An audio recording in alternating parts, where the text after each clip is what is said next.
जय माताजी मित्रों, मारी चेनल ममतानी रसोईमां तमारुं स्वागत है। आज आपणे बनावीशुं एकदम क्रिस्पी अने चटपटो एवो केरीनी गोटलीनो मुखवास।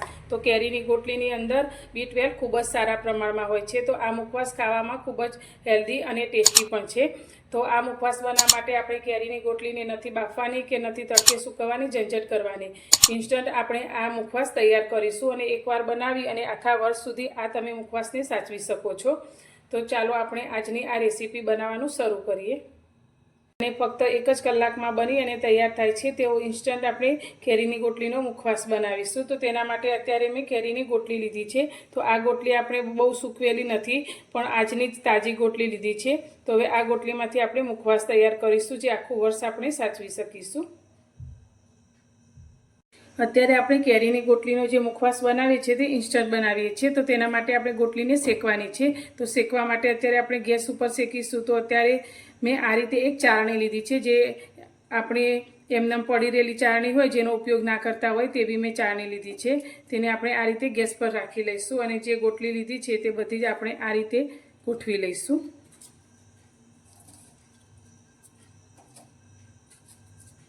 तो तमे क्यारे आ रीते गोटलीनो मुखवास ना बनाव्यो तो एकवार जरूरथी बनावजो। खूब ज टेस्टी पण बने छे ने आखुं वर्ष सुधी तेने साचवी शकाय छे अने बनाववामां पण बहु समय नथी लागतो। तो हवे आपणे गैस चालू करीशुं।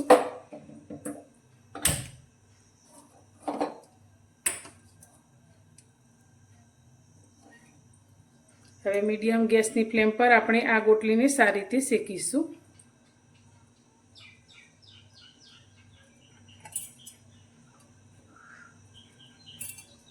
तो एक बाजू शेकाय पछी आपणे तेने आ रीते बीजी बाजू फेवरता जईशुं। ए रीते आपणे तेने शेकवानी छे।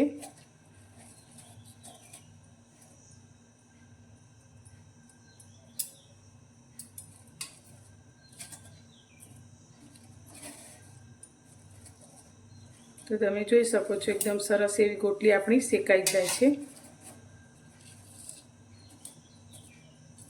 तो अत्यारे मैं गोटलीने शेकी लीधी छे। तो अत्यारे लगभग 14 થી 15 गोटली आपणे शेकी छे।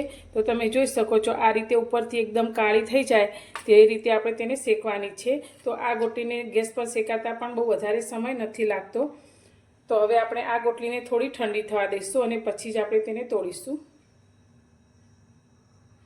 तो गोटली अपनी अत्यारे ठंडी थई गई है। तो हवे आपणे आ गोटलीने तोड़ीशुं। तो तोड़वा माटे मैं अत्यारे आ रीते एक पत्थर लीधो छे अने तेना उपर मूकी अने आपणे आ रीते गोटलीने तोड़ीशुं।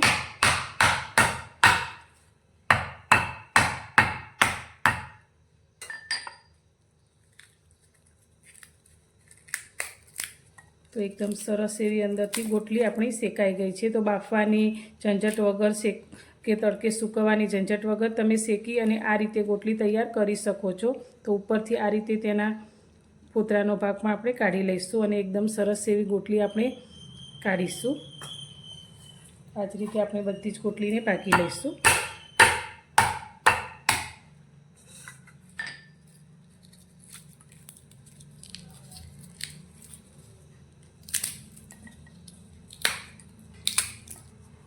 तो तमे जोई शको छो एकदम सरस एवी आपणी गोटली तैयार थई छे। आ ज रीते आपणे बधी ज गोटलीने भागीने तैयार करीशुं। तो बधी ज गोटलीने आपणी गोटलामांथी अलग करी लीधी छे। तो एकदम सरस एवी शेकाई अने आपणी गोटली तैयार थई छे।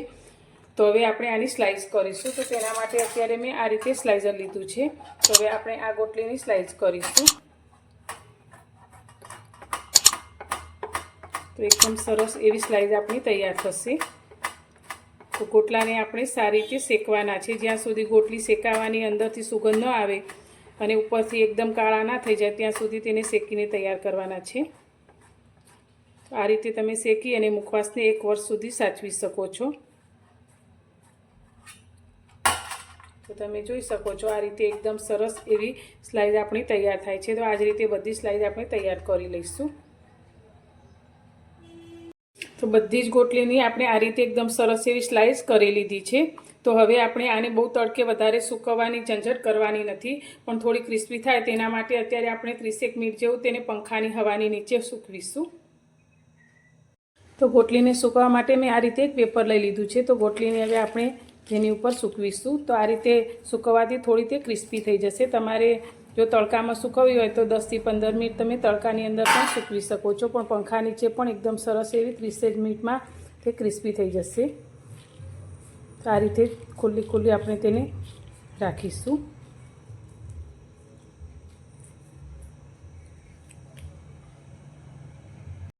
ગોટલી આપણી એકદમ સરસ એવી સુકાઈ અને ક્રિસ્પી થઈ ગઈ છે.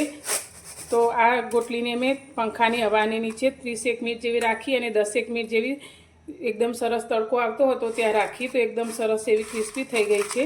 તો હવે આ ગોટલીને આપણે એકદમ ટેસ્ટી અને ચટપટી તૈયાર કરીશું. ગેસ પર આપણે એક કઢાઈ રાખી છે. કઢાઈની અંદર અત્યારે 2 નાની ચમચી જેટલું આપણે ઘી લઈશું. હવે આ ગરમ થયેલા ઘીની અંદર આપણે જે ગોટલીને તૈયાર કરી છે તે અંદર લઈ લઈશું અને ગેસની ફ્લેમ ધીમી રાખી અને ઘીની અંદર આપણે આ ગોટલીને 5 મિનિટ જેવી સાતળીશું.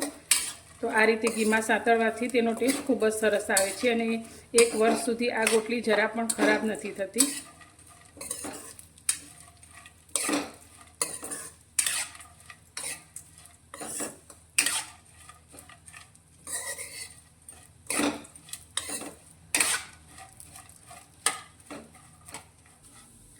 ગોટલીને આપણે ઘીમાં એકદમ સરસ રીતે સાતળી લીધી છે. તો એકદમ સરસ એવી ગોટલીની સુગંધ આવવા લાગી છે. તો હવે તેની અંદર અત્યારે આપણે અડધી નાની ચમચી જેટલું મીઠું ઉમેરીશું અને તેની સાથે અડધી નાની ચમચી જેટલું આપણે સંચળ પાવડર ઉમેરીશું અને એકવાર સારી રીતે મિક્સ કરીશું. તો એકદમ ટેસ્ટી અને ચટપટી આપણી આ ગોટલી તૈયાર થઈ છે. તો હવે આ ગોટલીને આપણે એક પ્લેટમાં કાઢી અને થોડી ઠંડી કરી લઈશું.